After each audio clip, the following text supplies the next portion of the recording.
Paul Carice. I'm the director of this new academic unit at Arizona State University, the School of Civic and Economic Thought and Leadership.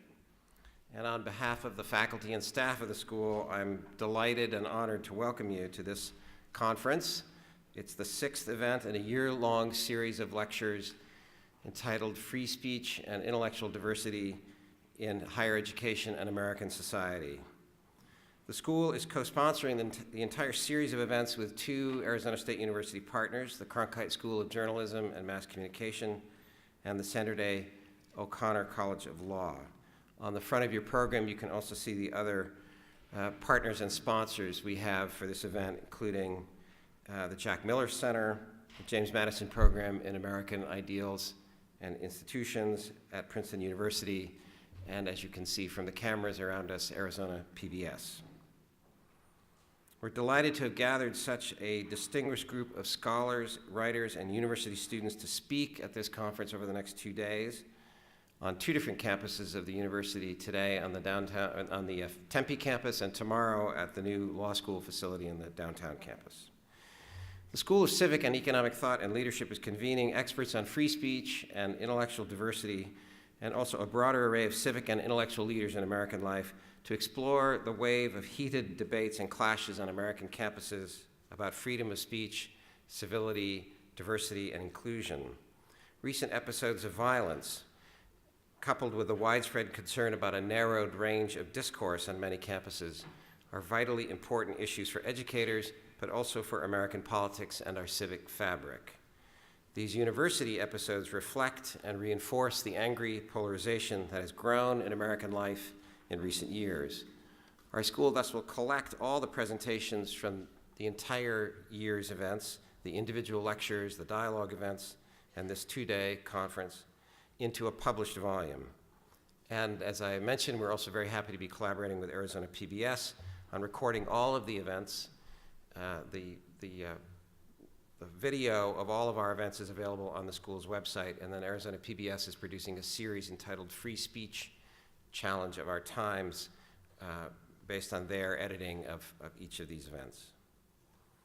And all of that is archived on our website as well as on the PBS website. Just a brief word about the mission of the school before I introduce our opening speaker for the conference. The School of Civic and Economic Thought and Leadership is dedicated to reviving the crucial link between liberal education and civic education in order to prepare thoughtful leaders for civil society and for public service. Students who are here can find material out in the lobby on our courses, our major and our minor. We offer, within the classroom and beyond, great debates on civic, economic, political, and moral thought, supplemented by internships, leadership experiences, and public events like this one, all to provide a foundation for understanding and practicing leadership in 21st century America and our globalized world. We also think a return to some fundamental ideas and debates might provide a broader and calming perspective in our polarized and divided time. This morning we begin an extended dialogue across 2 days of this conference with a roster of speakers we believe captures a breadth of views about free speech and intellectual diversity in America today, in the university and in American life generally. As I mentioned last night at our opening dinner, we have on the roster those who advocate limiting speech on campus, those who advocate disinviting or not inviting certain speakers. We also have speakers here who have been disinvited or who have been confronted in a physical way and even attacked on their campuses. One speaker not on the formal program but who spoke in our series of events a week ago is Professor Allison Stanger from Middlebury College, who was the professor who had agreed to interview Charles Murray last March in the events that unfolded there at Middlebury College. We are delighted that this range of speakers has agreed to share the same conversational space so that all of us can pursue the truth, get closer to a true and sound understanding of these complicated issues. So we have a mixture of keynote plenary addresses with panel discussions, and we heard last night to begin our events from a conservative intellectual and scholar who has been regularly a minority voice on major university campuses in the United States, Stephen Hayward, Senior Resident Scholar at the Institute of Governmental Studies at the University of California, Berkeley, and also a visiting lecturer at the University of California, Berkeley Law School. Since our two plenary speakers today, I would say, lean a bit toward restricting speech, we thought we would hear a robust defense of speech on campus from Professor Hayward. So now to introduce our first speaker for the conference, we are delighted to have a distinguished scholar and academic leader, and he has agreed to take questions after his prepared remarks. Robert Poste is a Sterling Professor of Law at Yale Law School, and he served as the school's 16th dean, stepping down just recently from 2009 to 2017. Before coming to Yale, he taught at the at the University of California, Berkeley School of Law. Poste's scholarly areas include constitutional law, the First Amendment, legal history, and equal protection of the laws. He's written and edited numerous books. I'll list just those that are most relevant for our conversations across these 2 days. Citizens Divided, a constitutional theory of campaign finance reform. These were originally delivered as the Tanner Lectures at Harvard. Democracy, Expertise, Academic Freedom, a First Amendment jurisprudence for the modern state. And with Matthew Finkin, For the Common Good, Principles of American Academic Freedom. He publishes regularly in legal journals and other publications, chapters in edited books, too many to list. I will note one recent rather public exchange with Erwin Chemerinsky, also a distinguished scholar on freedom of speech, and they had a public debate on Vox.com, perhaps in other venues, on freedom of speech issues.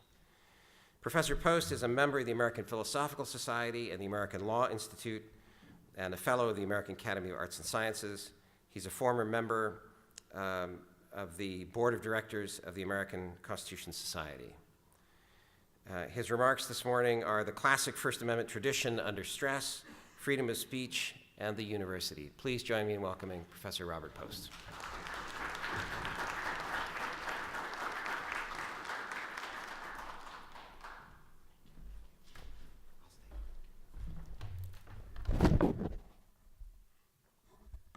Thank you, Paul. Can you hear me? It's a pleasure to be here, and I hope it's an honor to be part of the inaugural conference of this wonderful new school. And I thank also the other participating units at Arizona State. It's great to see this room, this cavernous room. So just by way of correcting polarization, I'm not going to be advocating for the censorship of any speech. I'm going to be talking this morning about how we should conceive the problem of speech within universities. That's my topic. What's the appropriate intellectual framework within which we should evaluate the problems that we face when we have issues of communications within a university? And as you said, we see immense controversies, intense controversies about freedom of speech on university campuses. And what's most striking to me as a law professor is that these are almost always articulated in terms of the First Amendment. So we have Betsy DeVos, our new Secretary of Education, within, I'd say, days of being confirmed. She says, the real threat in modern universities is silencing the First Amendment rights of the people with whom you disagree. Or our Attorney General Jeff Sessions, this is in September, said, quoting him, freedom of speech on the American campus is under attack. University, Sessions announced, should abide by what the late Justice Antonin Scalia rightly called the first axiom of the First Amendment, which is that, as a general rule, the state has no power to ban speech on the basis of its content. And realizing, of course, that the First Amendment, technically speaking, only applies to state universities like Arizona State. Nevertheless, we want all universities, including private universities, to be governed by the same framework of freedom of speech, a rights-based freedom of speech like the one he articulated. He went on to say, Sessions, that certainly failure to comply with free speech rights was not an option for public universities like Arizona State, but an unshakable requirement of the First Amendment. And so what one sees in this controversy is its rapid ascension into a constitutional discourse of First Amendment rights, and you see this discursive framework both on the left and on the right. On the left, you see it in speakers like Erwin Chemerinsky and Jeff Stone. Erwin Chemerinsky, the present dean of the Berkeley Law School, Jeff Stone, who was the provost of the University of Chicago. And you see it on the right, where cancellation of university speakers are condemned as quote unquote inconsistent with the First Amendment. You see it in recent statutes that are passed in Tennessee. The Campus Free Speech Protection Act says basically free speech rights, in the sense in which I've articulated, have to apply to all campuses in Tennessee. On the one side of the spectrum, the president of the University of California says there are First Amendment protections which are being violated, so we've moved from freedom of speech to freedom from speech. And on the other side of the spectrum, right-leaning commentators argue, quoting, pro-life speakers are unwelcome and conservatives are demonized and even banned from campuses for believing that ideas written into America's constitutions have meaning in modern America. Farewell, First Amendment and the remainder of the Bill of Rights. So this framing of it as a constitutional problem is pervasive. One sees it, I would say, most precisely and pristinely in the work of FIRE. You might know it, the Foundation for Individual Rights in Education. If you go to their website, this is a group that intervenes to protect individual rights in higher education, individual rights, of which the First Amendment is considered to be the most important. They talk about the marketplace of ideas, and they talk about the relevance of the First Amendment, and that sort of right, even if technically we're dealing with a private university in universities. And so if that's our framework, then it makes sense for us to step back and say, actually, if we're going to say the First Amendment applies on campus, what is the First Amendment? What does the First Amendment protect? How does it protect it? And then let's consider the case of the university. So I'm going to give you some history, some little law on what the First Amendment does and doesn't provide. So it may come as something as of a surprise to you to know that even though the First Amendment is ratified in 1791, there are no judicial cases protecting First Amendment rights until the 1930s. First Amendment is not a right that is judicially enforced, and in point of fact, until 1919, the First Amendment was almost exclusively understood to be a protection from a prior restraint as opposed to subsequent punishments. So, for example, Oliver Wendell Holmes, you might have heard of him, the great protector of freedom. 1907, he writes that the main purpose of the First Amendment is to prevent all such previous restraints upon publications as had been practiced by other governments, and it doesn't protect against the subsequent punishment as such and may be contrary to the public welfare. That's 1907. So something happens between 1907 and 1919, very complicated story, which I'll summarize very quickly by saying, during the progressive era, the United States began to conceive self-government not as a matter of being represented by political parties. Their self-government doesn't occur through the mediation of parties, but directly from the people, referendum, initiative, direct election of senators, and so on. And so America began to conceive itself as a democracy. So how does a population of 100 million conceive itself as a democracy? The answer that it came to in the first decades of the 20th century was everyone in the United States can contribute to the formation of public opinion, and the state is responsive to public opinion, hence the state is responsive to us, hence democracy consists, as Charles Cooley, the great progressive, said, as the organized sway of public opinion, and that's what guarantees us democracy. So along comes World War I, and the Wilson administration begins to censor the formation of public opinion, both in terms of propaganda, affirmatively and negatively, putting people in jail who opposed the war. This was the Sedition Act of 1918, and it became immediately apparent that you had to protect people's ability to participate in the formation of public opinion if that was to be the guarantor of American self-government. And so, as the famous Judge Learned Hand wrote to his friend, the famous academic Zachariah Chafee, any state which professes to be controlled by public opinion cannot take sides against any opinion except that which must express itself in the violation of law. On the contrary, it must regard all other expressions of opinion as tolerable, if not good. So the First Amendment, when it first begins to be enforced by the Supreme Court of the United States, so I'm going to give you probably the first major opinion, protecting freedom of speech, which is a case called Stromberg versus California. It protects the flying of the anarchist flag. And how did the court rationalize the right of freedom of speech? The court said this, picking up exactly on the learned hand point, quoting the court, "The maintenance of the opportunity for free political discussion to the end that government may be responsive to the will of the people and that changes may be obtained by lawful means, an opportunity essential to the security of the republic, is a fundamental principle of our constitutional system." And then a decade later, in a case called Thornhill versus Alabama, this is now Justice Roberts. It's one of the great First Amendment opinions that deserves to be better known than it is. Justice Roberts says this for the court: "Those who won our independence had confidence in the power of free and fearless reasoning and the communication of ideas to discover and spread political and economic truth.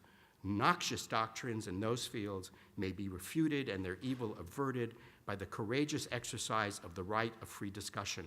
Abridgment of freedom of speech and of the press, however, impairs those opportunities for public education that are essential to effective exercise of the power of correcting error through the processes of popular government."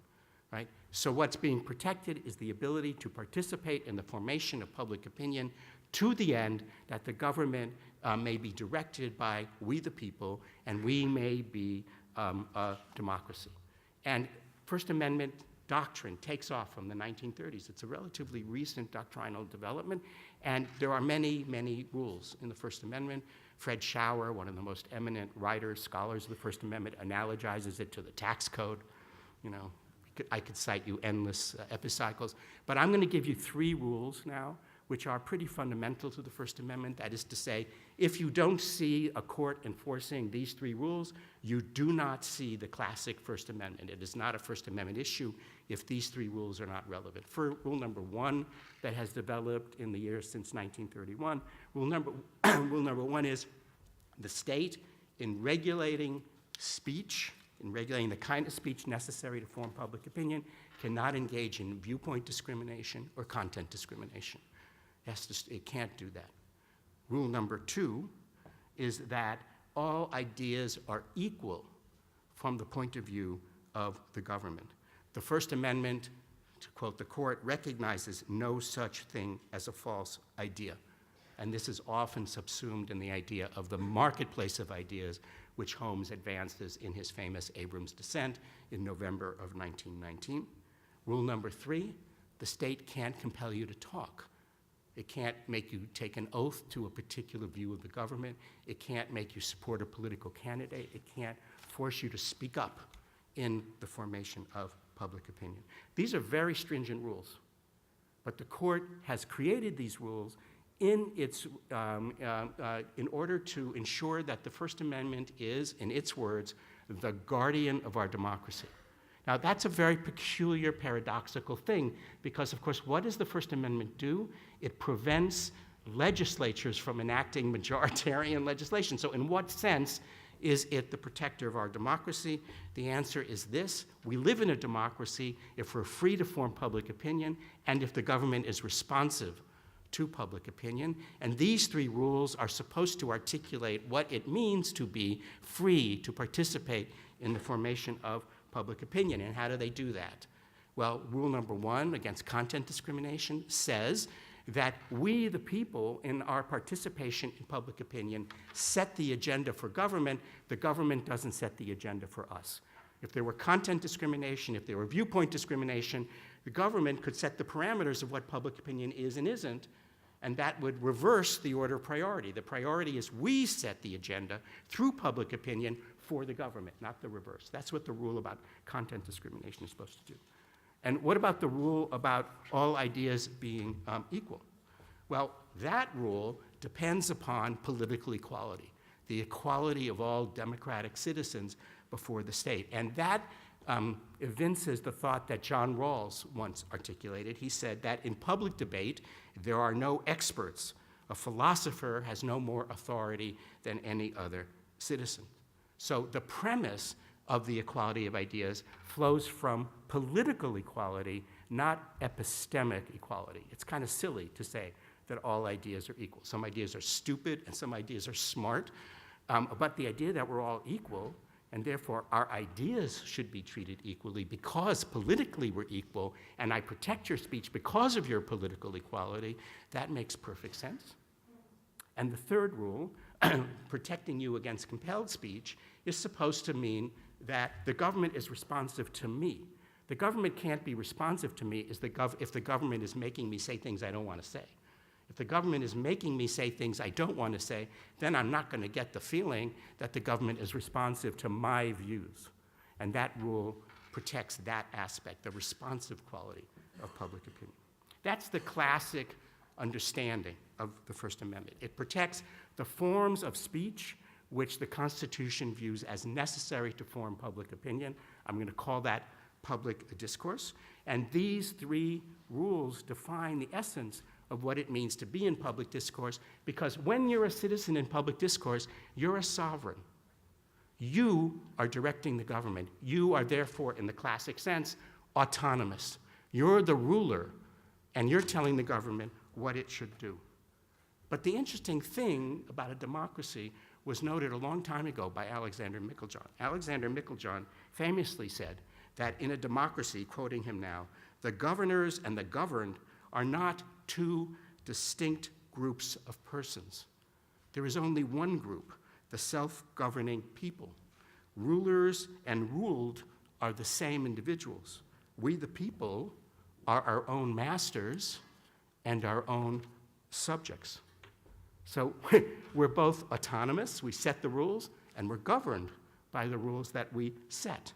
Now, that insight is fundamental because it means that if we were always sovereign, if all speech were protected to protect our sovereignty, then we couldn't ever be subjects because there wouldn't be anything to govern. And that is the reason why, in classic First Amendment doctrine, there is public discourse to which these rules apply, and there's the rest of speech, which is most of what we do, because as Aristotle teaches us, we're the talking animal. Everything we do is through communication. There's the rest of speech in which we're not sovereign, in which we're ruled rather than rulers, right? And the court stumbled against this dilemma in 1976. Its original implication, when First Amendment doctrine first started, it said, we're only going to apply these rules to public discourse. Commercial speech has no protection. 1976, the court says, commercial speech gets some First Amendment protection.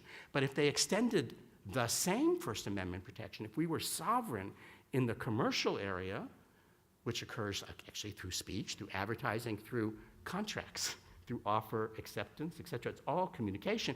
If we were sovereign in those areas, then we could never govern our whole commercial the commercial sector activities. We couldn't govern our market. So the court, when it applied First Amendment protections to commercial speech, had to do it through a doctrinal structure which is entirely different than the one I just gave you. So there's content discrimination in commercial speech. Some advertisements are misleading and they get censored. There's compelled speech in the area of commercial speech. Like if you look at your clothes, you'll see a label. It will say made in the US, or it will say, in my case, 100% rayon or something like that. That compelled speech is no problem. You can't do that in public discourse, but in commercial speech, you're not setting public opinion, you're selling products. And so, however we protect the speech, it's through a different set of rules. It's not the classic First Amendment rules. Now, in recent years, this classic view of the First Amendment, understanding its purpose and applying it to the forms of speech where its purpose are relevant, has begun to dissipate. And the court is beginning to apply these rules to areas to which it has no proper application. So I'll give you a simple example. You go to your doctor, and he gives you a bad diagnosis. He says, you should take this drug because you have X disease.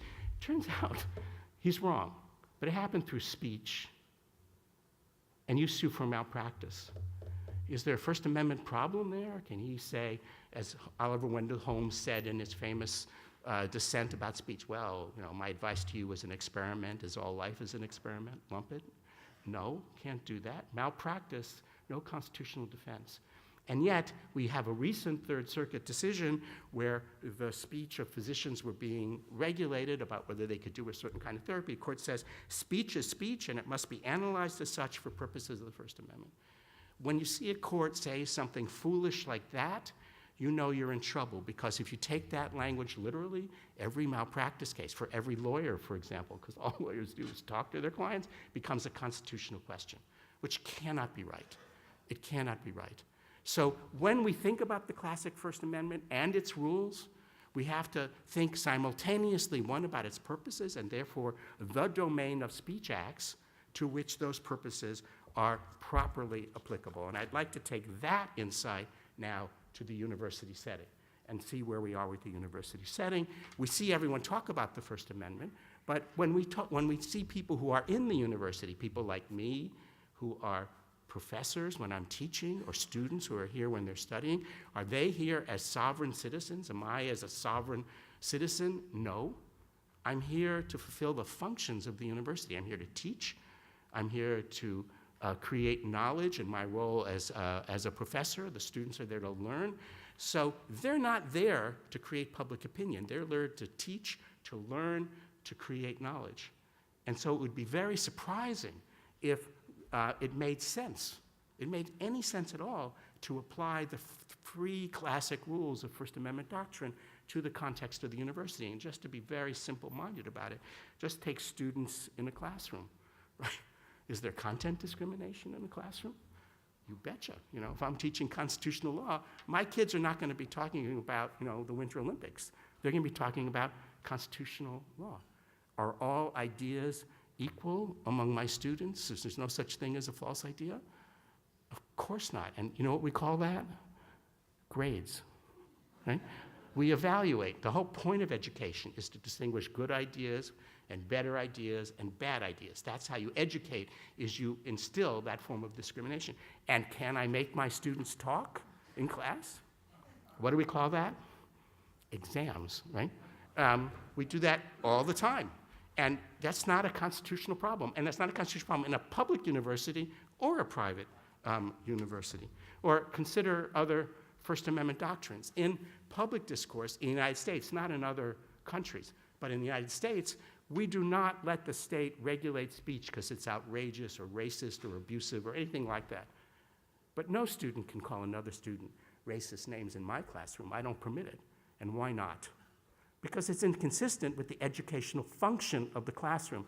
And the question I'm asking always when I regulate the speech of students in the classroom is it educationally relevant? Is it educationally helpful? Does it advance the purpose I'm trying to serve? So competent teachers protect civility within the classroom, and they have to if they're going to be successful teachers. The First Amendment doctrine has no application to students in the classroom. So let's take me as a professor in the classroom. Do these three rules apply to me in my capacity as a teacher? No. Is there content discrimination? Yes. If my school is hiring me to teach constitutional law, I better not be talking about auto mechanics. I better be talking about constitutional law. Are all my ideas equal? No. If I'm teaching a bad course incompetently, I get evaluated badly. If I'm a math professor and get my equations wrong, to the students, that's relevant to my evaluation, my assessment of my teaching ability. And can they compel me to talk? Yes. Show up at class, teach the damn class, and you can't just say, you can't make me talk, right? Has nothing to do with the way my speech is regulated as a professor in the classroom. Notice, however, that the professor in the classroom, it's not that the university can do anything to the professor in the classroom. The professor in the classroom at any self-respecting university doesn't have freedom of speech in the sense that the First Amendment means freedom of speech, these three rules, which are at the essence of the First Amendment. The professor has academic freedom of teaching in the classroom. Now, what is academic freedom? That's a concept that was created in the United States in the beginning of the 20th century, and basically it gives professors the freedom to do the job that we hire them to do. And so here, in the context of teaching, academic freedom of teaching, which is a form of academic freedom, it's the freedom to teach competently. It's the freedom to teach in a way that advances the mission of the university. So what's the teaching mission of a university? Well, different universities might have different missions, but typically the mission is for young adults to cultivate what Cardinal Newman called a real cultivation of mind. That's to say, making them think for themselves, become cultivated, independent, mature thinkers. The American Association of University Professors, which is an organization created in 1915, headed first by John Dewey. It was created to create the principles and to defend the principles of academic freedom, said the purpose of university education, this is 1915, is not to provide students with ready-made conclusions, but to train them to think for themselves and to provide them access to those materials which they need if they are to think intelligently. So, how do you do that? It can only happen if they're actually, both the professor and the students are free to think for themselves. And why is that? It's because independence of mind is not merely information that I can give students. I can't hand them out a handout and make them have independence of mind. That's conveying information. How do you make people have independence? You can't make them. They have to want to become independent. And how do they actually do that? By witnessing it, by identifying with it, by being a role model that demonstrates what independence of mind is. Richard Rorty put it this way. He said, students need to have freedom enacted before their eyes by actual human beings if higher education is to achieve its purpose of becoming a provocation to self-creation. Right? And so that means academic freedom in the classroom is very broad-ranging. I can be independent to teach in ways that make my students see me as independent and as mature and as free-thinking and as critical, all the things I want to imbue my students with. So it's very encompassing. But it's not encompassing in the way that the First Amendment is encompassing. These are totally different structures of freedom. And that's why the classic freedom of speech rules simply have no application to me in the classroom. And it's also why, for example, I can't bully my students. Professional norms of academic competence say that I, as a professor, must demonstrate respect for students as individuals and adhere to their proper roles as intellectual guides and counselors, and I have to avoid exploitation, harassment, or discriminatory treatment. These are inconsistent, these rules, with classic First Amendment, but they're consistent with academic freedom, because academic freedom is a way of articulating what the function is of education and regulating you and your speech in a way that serves that function. So the classic First Amendment tradition, which is invoked in the debates when you see people saying, when you see Betsy DeVos or Sessions say the First Amendment applies, no. It has no application to the classroom, either from the professional side or the student side. So what about my capacity as a professor who is advancing knowledge, right? Two missions to a university: to teach, to advance knowledge. What about the mission of the university to advance knowledge? I would say that the classic First Amendment tradition also has no application to me in my capacity as a professor whose job it is to create new knowledge. So to analyze that problem, we have to say, well, what kind of knowledge does a university create? It doesn't create firsthand knowledge, as in, I know I'm in a room with tables because I see it. It's not about immediate sensory apprehension, nor is it about the charismatic knowledge that, say, art produces. It's about a very specific form of expert knowledge that is produced by disciplines. So, for example, if we want to know whether cigarettes cause cancer, we need the discipline of medicine. If we want to know what the half-life is of plutonium-230, we need to have discipline like physics or chemistry. We need the whole apparatus and framework of these disciplines to know certain kinds of things about the world. And universities are the only institution that create and house and nurture and develop disciplines. Other institutions in society create knowledge. Bell Labs creates lots of knowledge. Google creates lots of knowledge. But universities create disciplines. They create people who are certified by the disciplines, who go out into the world, into these corporations, and create knowledge. And we don't know it to be knowledge unless it is incorporated into the disciplinary structures which are housed in universities. Universities are, in this respect, totally unique institutions in the modern world, and totally necessary, because we need people who are certified by universities to build bridges or to fight Zika or to do any of the things that we use experts for in a modern world. So a discipline, what is a discipline then? It's been defined by the phrase the community of the competent. And in contrast to public discourse, where everyone has democratic equality, in a democracy, everyone is politically equal. In a discipline, people aren't equal. There are hierarchies. There are people who are better trained and more respectable, and people who are less well trained and less respectable. To have authority in a discipline, you typically have to undergo arduous, exasperating graduate school in order to ensure through apprenticeship that you're qualified to speak as an expert. It takes years of training to become an authority in a discipline. And the practices and the knowledge of the discipline have to be passed on. But it's also true that disciplines also require freedom of inquiry. Thomas Haskell writes this. He says, "The price of participation in the community of the competent is perpetual exposure to criticism." And the reason for that's pretty obvious. You can't know new things unless you criticize the old things. But the form of freedom of criticism in a discipline is not that of the classic First Amendment. We don't have a marketplace of ideas. We don't have everything always being open. And this difference is often casually ignored because there's an old saw which says the marketplace of ideas leads to knowledge. That's how we know things, because of the marketplace of ideas. But that's not true in a discipline. If you look at any place where disciplines create knowledge, it's not because every idea is considered equal to every other idea. If there were no such thing as a false idea, there'd be no such thing as a true idea. And the whole notion of a knowledge would be undermined from the get-go. If any of you have edited a professional journal, I guarantee you, you don't use the marketplace of ideas as your model. You don't say first come, first serve, everything is equal. You make judgments of competence. You say which is a better article, which is a worse article. And so the marketplace of ideas is precisely developed to preclude such judgments, no content discrimination, no viewpoint discrimination. And that's because we want our politics to be perpetually open. But disciplinary disputes are not perpetually open.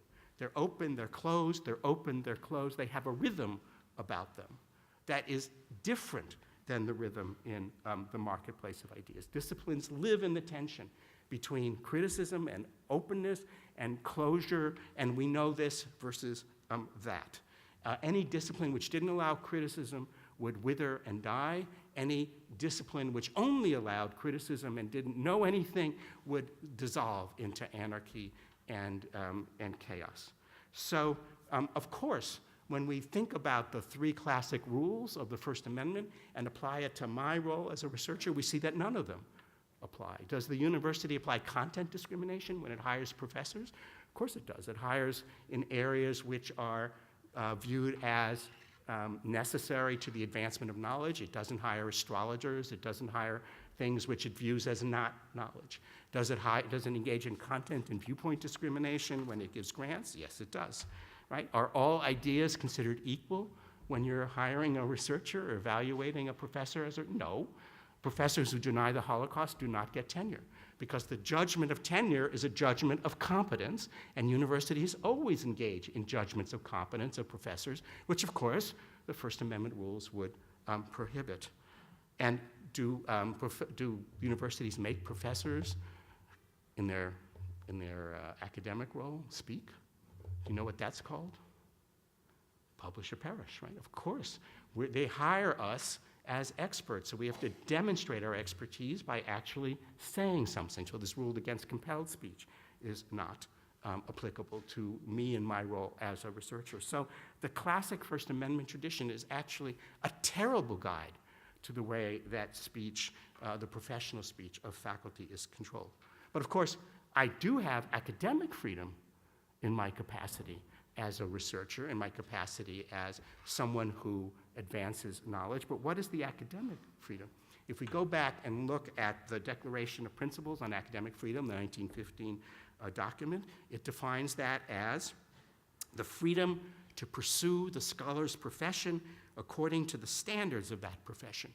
The Declaration asserts, and I'm quoting it now, that the liberty of the scholar within the university to set forth his conclusions, be they what they may, is conditioned by there being conclusions gained by a scholar's method and held in a scholar's spirit. That is to say, they must be the fruits of competent and patient and sincere inquiry, Academic freedom, the Declaration says precisely, upholds, quoting it now, not the absolute freedom of utterance of the individual scholar, but the absolute freedom of thought, inquiry, of discussion, and of teaching of the academic profession. So the classic First Amendment protects individual rights because democratic legitimation occurs person by person. It has to be my government, your government, each one of ours government. It's an individualized right. But academic freedom of research is not an individualized right. It's a right held by the community of scholars, by the relevant disciplines. So what does that mean, actually? Consider a concrete case. So you have a young professor going up for tenure, doesn't get tenured, really pissed, goes and sues the university. So what's a court going to do in such a case? The court's going to hire an expert and say, did this work really meet disciplinary standards? And if it didn't meet disciplinary standards, the court's going to fine for the university. And if it did meet disciplinary if it didn't meet disciplinary standards, it's going to fine for the university. And if it did meet disciplinary standards, then it's likely going to fine for the scholar. So what is being upheld there? The disciplinary standards. Not the individual professor's right to say whatever they wanted, but the right of the disciplinary community to uphold the relevant standards. That's what a court will decide. That's what it means to say that academic freedom of research is about the community, the disciplinary standards, not the individual standards to say whatever an individual professor wants to say. So, seen from this angle, it seems pretty obvious that the First Amendment, in its classic form, and I gave you 3 basic rules, has simply no application to the university. Universities always make judgments of competence in every context, and the First Amendment prohibits that, just basic right there. What could it have mean? Why are people talking about the First Amendment when they talk about freedom of speech? And what could they have in mind? And I'm going to suggest to you what they have in mind are those aspects of the university in which the university's mission is most clouded and in which considerations of academic freedom are least relevant. So consider invited speakers to the university. These seem in some ways almost strangers, perhaps, to the mission of the university. They don't advance its research, they don't teach, so they don't have, in particular, academic freedom. So maybe you could jump from that conclusion to the idea that, well, if you're an invited speaker, maybe you have First Amendment rights, and that's where the First Amendment gets into the picture. I'm going to suggest that might be causal to why this really, I think, apparent mistake is made so frequently. And to people who are tempted to think that way, we have to draw back and we have to keep in mind the logic of how an outside speaker gets to a university. And we're talking about, by getting to a university, we mean the university is expending its resources on such a person. So I'm not talking about speakers that have nothing to do with the university. The university is giving them a place to speak or giving them security. Somehow it's spending its resources on this outside speaker. So how did the speaker get there? Just wandered in and started talking? No, universities aren't public fora. They're not a park. No one can just come there. The university has a right to spend its resources only on things that serve its own mission. Its mission is education or teaching. And unless the outside speaker serves those purposes, a university spending its resources on that speaker is engaged in a frolic and a detour. It's wasting its own resources. So it follows that even though the specific framework of academic freedom that's well developed for the last 100 years doesn't apply to outside speakers, it may vary. What does apply to outside speakers is the functional account of how do they serve the purposes of the university. And how that happens is actually a very complicated story. It differs in many regards. So here's one example. I'm a teacher. I want to invite an outside speaker because I think it'll serve the educational purposes of my classroom. The administration says no. Then there's a conflict between the administration saying it doesn't serve the purposes and me, the professor, saying it does. That's resolved by academic freedom because the administration has to defer to me. So that's a case where academic freedom will resolve who gets to have the outside speaker and whether or not it serves the purpose. But these cases often arise where academic freedom is not going to help us that way because we have student-invited outside speakers. And students don't have the academic freedom to invite speakers. If the university gave them no grants and didn't allow outside speakers, it wouldn't be an academic freedom question. So how are we to analyze the case of a student-invited outside speaker to a university? How do we analyze that case? So the first thing we have to say is, again, universities are not Hyde Parks. If a speaker is coming to the university, it's because somebody in the university thinks that that person serves the university's purpose. And we're dealing with a situation, by hypothesis, where the university has delegated that decision to student groups. So the student group thinks that this speaker serves the university's purpose. So right there, you see that the classic First Amendment doctrine of no content discrimination and all ideas being equal doesn't apply, because the students are engaged in content discrimination. They think this speaker is better than the 10 trillion other speakers they could have invited. They think this person's ideas are better than other ideas for whatever purpose they want to invite them. So it's a mistake, even there, to apply the classic framework of First Amendment doctrine. The issue is this speaker is in the university system because somebody, in this case the students who have delegated to make this decision, believes that it's worthwhile to do it.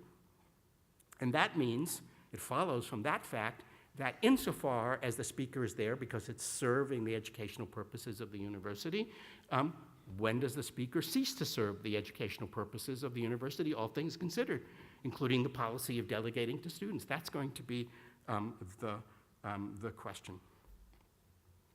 So that then is an issue of, well, why delegate this decision to the students in the first place?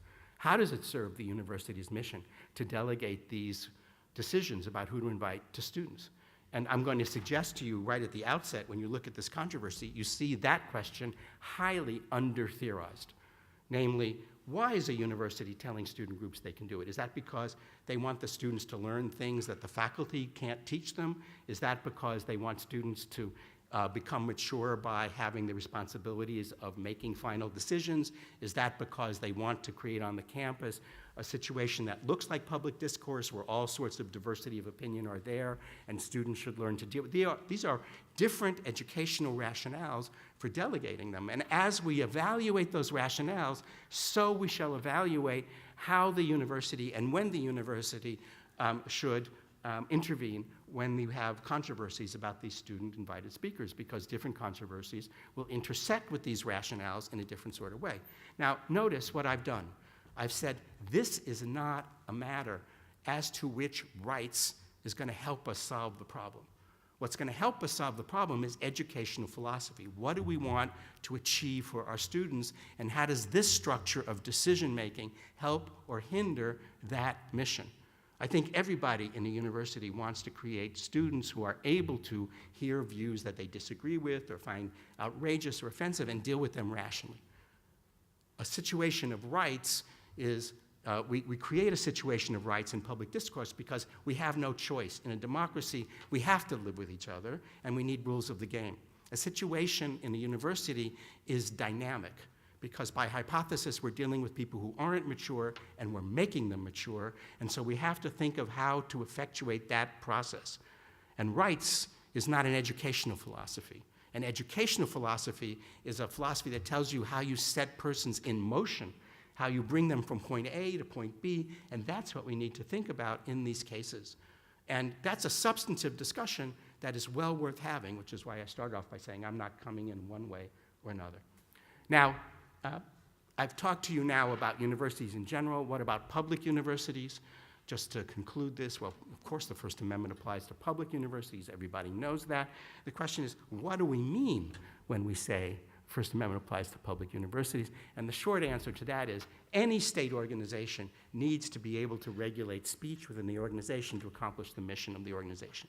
And a university is no different, which is why the court has ruled explicitly a university's mission is education, and the First Amendment does not deny a university's authority to impose reasonable regulations compatible with that mission upon the use of its campus and facilities.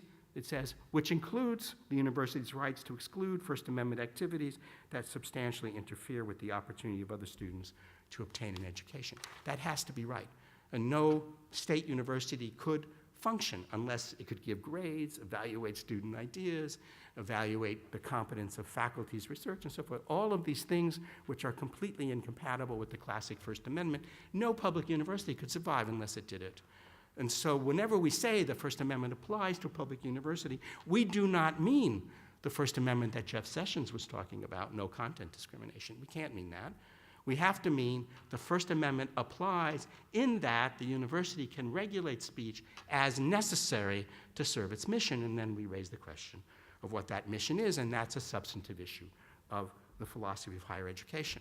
But whatever that is, at some point, speech is going to be interfering with it in ways that the university will have to regulate it that they wouldn't be able to regulate were at a Hyde Park. So a simple example of that, and then I'll close. Suppose that you have student group marching through campus shouting, yes means no and no means anal. This is a real example, happened at Yale, happened at other campuses. It's a well-known provocative chant. You have a group of young people marching and saying that in a park. The First Amendment says they get to do it, even though it's offensive, abusive, even though it causes harm to the women who witness it. The First Amendment, as we interpret it in this country, wouldn't be necessarily true in other countries. In this country, we give them the right to do that. But in a university, it's plain that if this happens in certain contexts on the campus, the university is going to be able to regulate that march because of its impact on the educational environment, because it would be contrary to the mission of the education, contrary to the mission of the university to provide an education, and that's a necessary concomitant of the university's function in the first place. And therefore, this easy analogy between First Amendment rights and a public university, it doesn't work. It doesn't work from the ground up. It's foundationally wrong. And what we need to be thinking about instead is the substantive philosophy of education we want at universities, including public universities. And with that, I'll stop.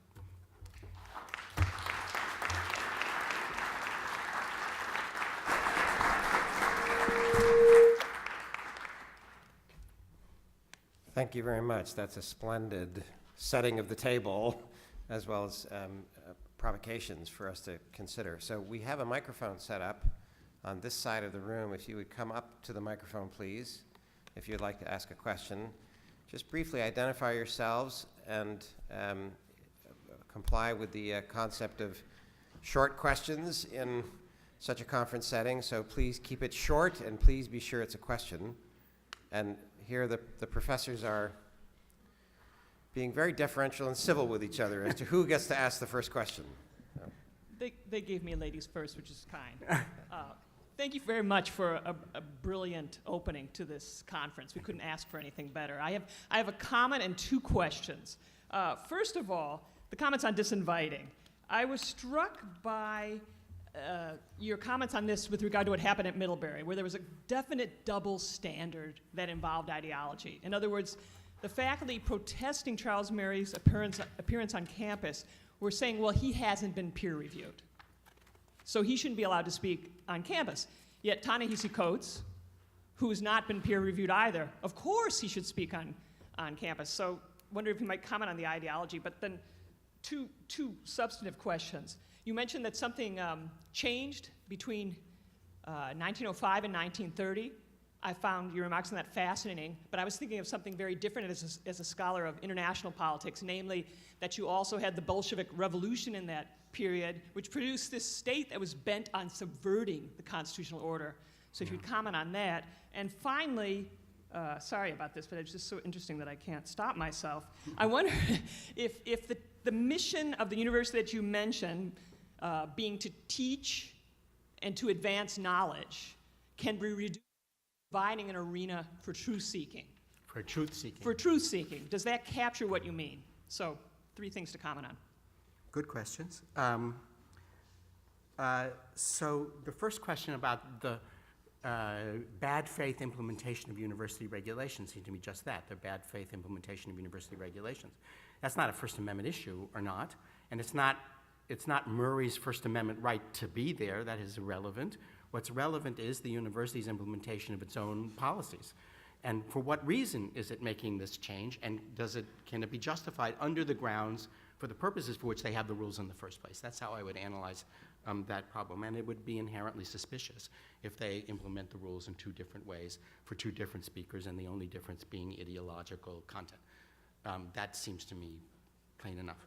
The Bolshevism is interesting. I hadn't thought about that. But what you see with the collapse of aristocracy in Europe, you had empires, you had kingdoms, you have the collapse of that, and Bolshevism is an example of that with a Rousseauist version of the public will. In the United States, you had political parties. So if you asked a person in 1880 in the United States, how are you a good citizen? The answer would be like Elia Root says this: join a political party and work to make it, successful. By 1920, it will be participate, as Herbert Crowley, participate as a citizen and make the public listen to what you have to say. So there's this notion of the public emerging, which has to do, I think, with the creation of the printing press, that everyone can afford a newspaper, widespread circulation of mass media, solidify the notion of the public by the 1920s in a way that wouldn't have been true certainly in the 1860s, and so forth and so on, including the fast distribution of news because of the telephone telegraph. I would not collapse education into truth-seeking, because the point about education is what is the end state that you want to achieve in the student. So I could define my education as becoming a competent surgeon, or I could define my education as a person who, Newman said, is cultivated as a human being and able to think for themselves, which is typically the way the profession of higher education in the United States defines it. So it's not a matter of making the student into a little graduate student. It's a matter of making them a mature adult and able to think for themselves, which is a little bit different than making them a seeker after truth, I think. That's one kind of an adult that seeks after truth. Other kinds don't so much, but they think for themselves. Hi, Eugene. Hi, Eugene Volokh from UCLA Law School. Robert, so of course you're quite right that in the classroom, the rules, if there is any First Amendment protection, it would be extraordinarily narrow, and I'm not sure there is any at all. But a lot of these debates are not in the classroom. And when it comes to, for example, invited speakers, while they may not have the right to be there, as I understand the court's jurisprudence, Christian Legal Society versus Martinez, I think the court unanimously agreed that student groups, once the government creates a limited public forum, which is essentially an opportunity for student groups to speak, and one way of speaking, of course, is by inviting somebody else to speak for you or to you, it has to be viewpoint neutral. And it's not just a matter of internal administrative fairness of that in the sense that the university is acting unfairly and therefore should be faulted just as a matter of internal policies. It's unconstitutional, according to the court as I understand it, for it to punish student groups or punish students for speech in this limited public forum, which the classroom or class assignments may not be, but other things are. So as I understand it, though, when you said that the First Amendment has no role in the university, you're saying that essentially that doctrine is not sound. So I wanted to confirm whether that's right or not. And then to ask you the following. Let's say the university thinks we are really very fairly applying our policies. One of our policies is we want to make sure that students are comfortable and don't feel aggressed upon in a broad sense. And so people are trying to march through campus and shout about how cops are pigs, and this particular police officer who was shot deserved what he got. There are a lot of students who are upset at it. Some of them are police officers who are going back for a degree. Some of them are Professor studying to be Volokh, police can I officers. just Yes, I'm get sorry. your Question is, how would you resolve that? Would you say just no First Amendment problem, university wants to punish that, that's just fine? Okay, so I don't mean to say First Amendment is no application in the way in which you say there's no First Amendment issue with subsidized speech. First Amendment applies to a public university, but it applies as mediated by the university's mission, which is education or research. So the university can do things that serve that mission, and the First Amendment will come in to intervene when it acts in ways that are inconsistent with that mission. Martinez, as I understand the case, holds that the university can delegate to these university groups because it serves the university's mission to do so. Now, you raised a very technical point of First Amendment doctrine, a limited purpose public forum. And what that means is there are public forum like a park in which anything goes, and the state, with its own resources, can create what's called a limited purpose public forum, which operates like a park insofar as the state has set the parameters in which anything goes. But of course, the court has never said for what purposes can the limited public forum be limited, and how can you set those parameters. That the definitional moment of what a limited public forum is has always been ambiguous since the beginning of the doctrine. And it remains ambiguous, I think, within the university. So the university can say, you can have speakers so long as they serve the educational function of the university, and that would be fine. That wouldn't contradict any First Amendment doctrine whatever, in my view. And let's see, the general march. I think, you know, there's going to be hard cases in the middle, but in the end, it's the kind of judgment we want the university to make. At the extreme, we may want to use a court to second-guess the university, but I wouldn't be saying the First Amendment precludes it generally. You could say it's in bad faith because, and then we have an issue of, was this in the service of the mission? Jim Weinstein, Sandra Day O'Connor College of Law at Arizona State University, and a member of the organizing committee. On that behalf, I'd like to thank you, Robert, for the superb keynote address that, as Paul just said, really sets the table in a masterful way, and very grateful. If you look out the window there, and you see go down a little bit that way, you'll come to something we call Katy Mall, which is become over the years sort of a free speech area here, like I think Sproul Plaza at Berkeley, or every large urban university has something like that. And you'll also see we have no borders from the city of Tempe, so people can just walk on. So there's a real problem. I take your point and agree with it thoroughly that the universities are not Hyde Park. In any point do they have to be. But what do you do with a problem of a large urban university like this, where a free speech area, Hyde Park, has developed, and there's really no way to keep practically to police the borders from the city? I guess you could, but well, what are some of the doctrinal First Amendment issues with that, with excluding somebody? We have here, as an example, preachers come on the campus, and they itinerant preachers, and they come over to Katy Mall there, and they say things like homosexuality is a sin, and you're going to burn in hell if you're a homosexual. All right, so one has to distinguish practical problems from constitutional problems. So the practical problem is, could you ever make it not a Hyde Park? And maybe the answer in any given university is no. Remember, the free speech movement begins on the question of whether Sproul Plaza is or isn't part of the public sidewalk. And the University of Berkeley basically said you can't be on the sidewalk and into Sproul Plaza. The students rebel. And a lot of this debate turned in the time of the free speech movement on whether students would be viewed as children. And this university at that time was in loco parentis. It was like a parent to the children. And just at the time of the free speech movement, the Constitution is amended. The age of voting is taken down to 18. And so university students can no longer be regarded as immature in quite the way that was traditional among universities in the 1950s and before. I mean, one issue for us in higher education is to see a demand for universities to once again adopt an in loco parentis role. And that goes to whether we want to and what our philosophy of education is vis-a-vis students who are asking us to become parents. Insofar as you have a Hyde Park, and insofar as it is a limited purpose public forum, or you've created a situation where anyone can speak, then you can't discriminate among those who do. That was Eugene's, but that's a situation you've created. And the question of whether you want to continue to create it seems to me a practical question. I mean, what are the costs of boarding it up and saying, look, we need this resource for us. We need to make educational decisions and criteria for who gets to speak there. These are going to be cost-benefit decisions that the university will make. But if, so far as you're talking about the expenditure of university resources, like a classroom or security and things like that, I think that's a pretty obvious one where the university has to be much more specific about its educational reasons for expending university resources.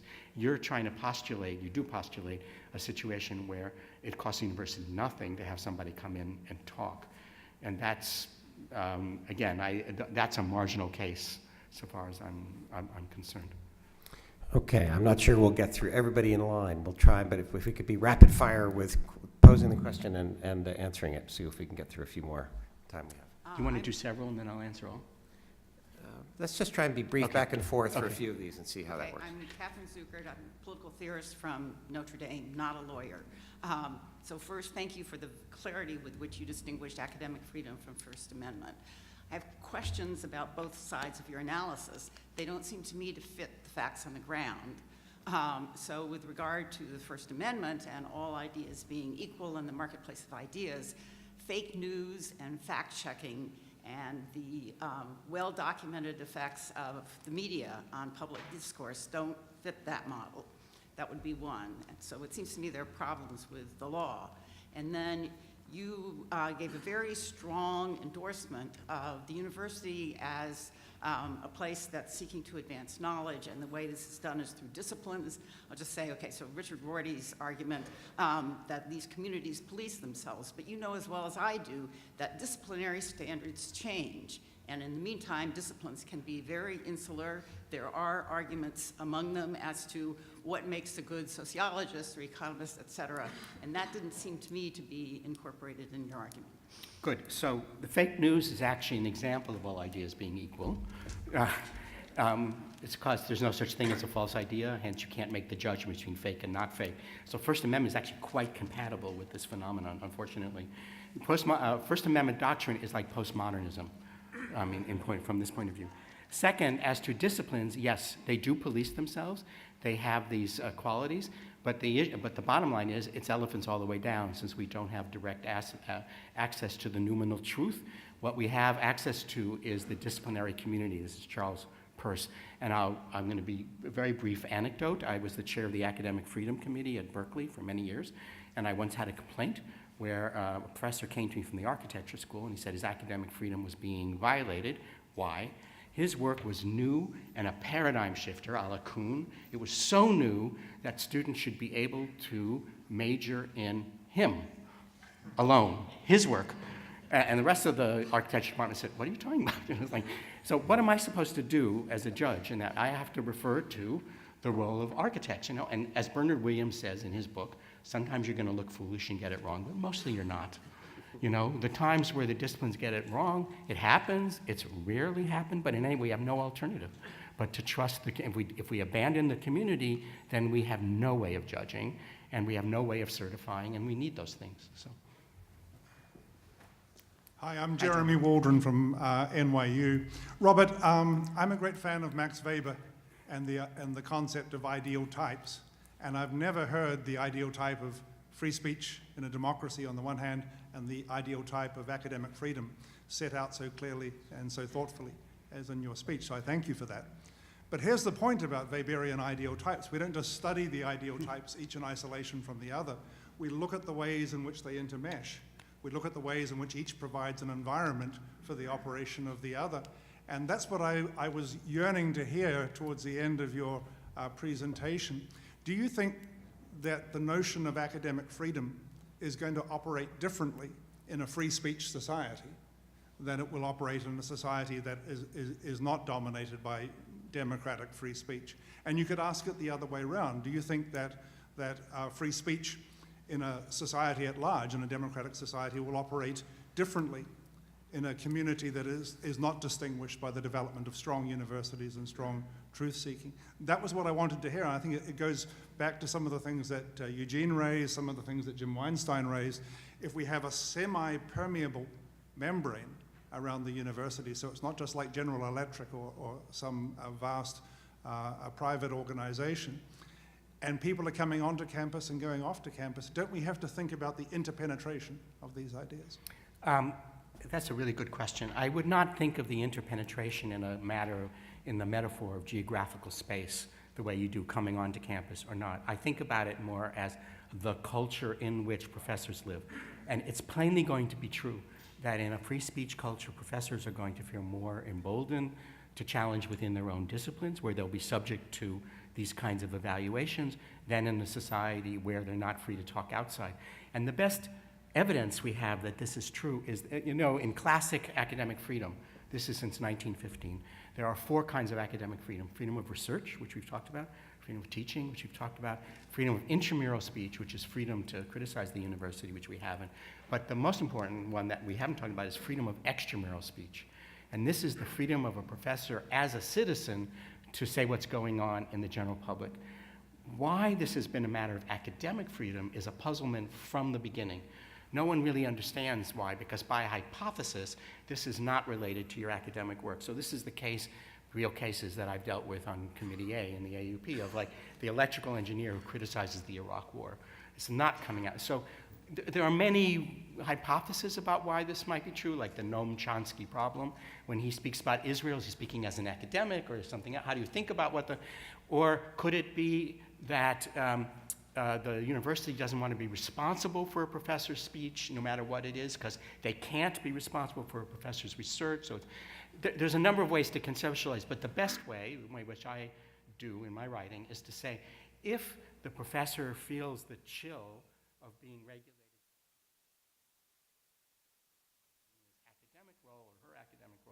then they're less likely to be free in their academic, which is the point that you're making, and I think it's a true point.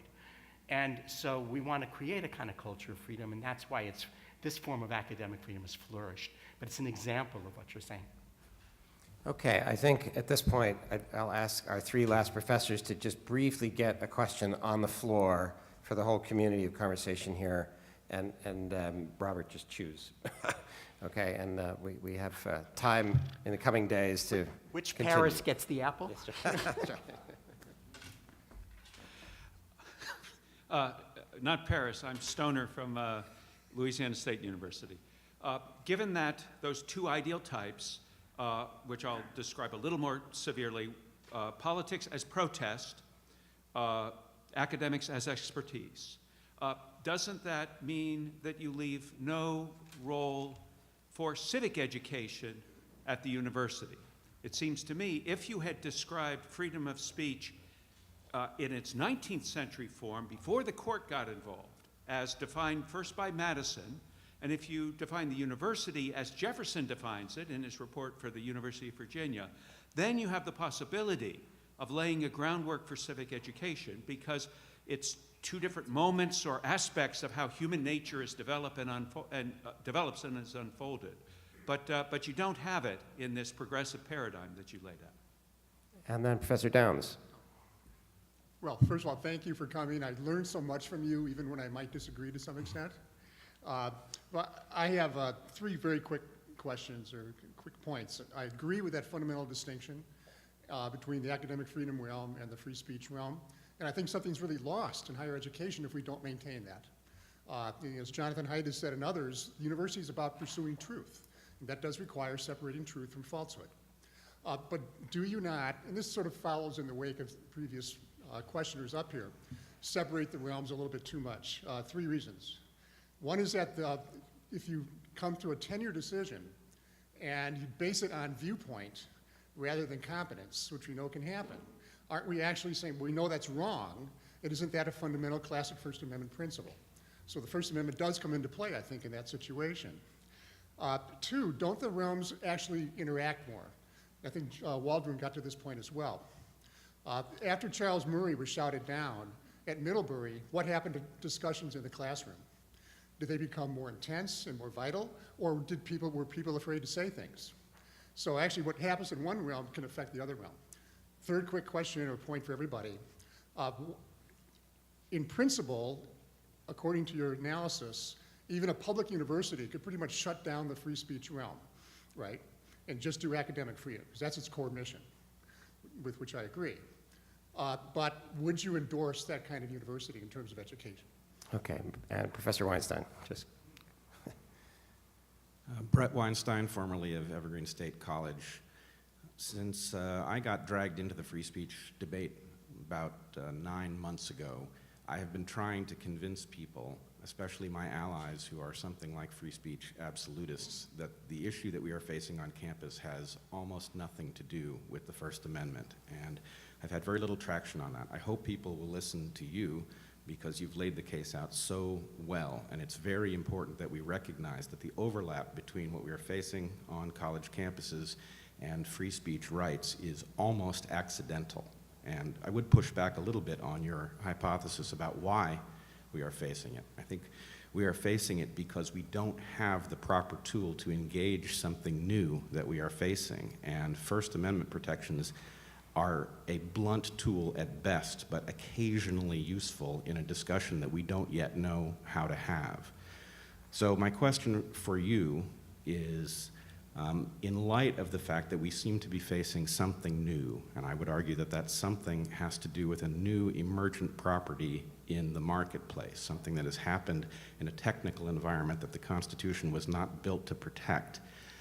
What are we supposed to do if what we are facing is in fact the evolution of a governance structure outside of the Constitution where we do not yet have any appropriate tools to protect diversity of thought and freedom of expression? Okay, just pick. I'm going to be very quick. Yeah. Okay, so first, the contrast between civic education and expertise, I would say the expertise part goes to the professor's researcher. Civic education goes to education. It's right at the heart of the educational function of the university, and I would embrace it and not see it as excluded at all. Second, I would deny the distinction between competence and viewpoint. Often competence is determined by viewpoint. If your viewpoint is creationism, you don't get tenure in the biology department, period. And viewpoint is a label you apply to it. It's not an analytic tool that helps us make a distinction. And the courts often act as if it does, but that's a mistake. You know, it's legal thinking, which is a magical thinking. It doesn't really help you. And then finally, on this point about I think that we face the crisis because we're dealing in a world in which we don't really have a good account of public educational purpose. What our mission is as public universities, what we want to accomplish. We have neither the language nor the ideas to have that discussion in a robust way, and that's because the role of citizen is so has been drained of such meaning in our society, and we need to, as it goes back to the civic education point, we need to reattach education to that role. And once we do that, a lot of these answers to these questions become much plainer, but we've lost it. We've lost it for a long time. And that's what my own diagnosis is that's the problem for us in the university system. Quick enough?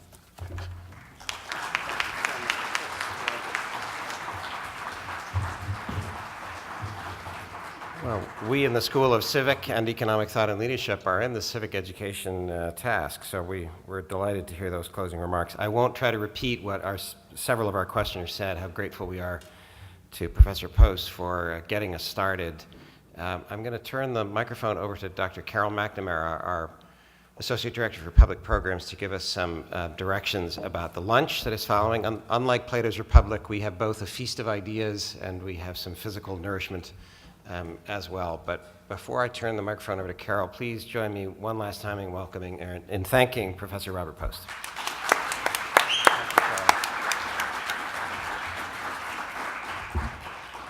Thank you, everyone, for coming. There's lunch at the back. We're going to quickly begin to set up for our next panel, but we hope that everyone will get some food and sit down again for our panel with the student panel with Nicole Taylor as the moderator. And Nicole is the Deputy Vice President and Dean of Students at Arizona State University, and I'll allow her to introduce the panel. The title of the panel is, I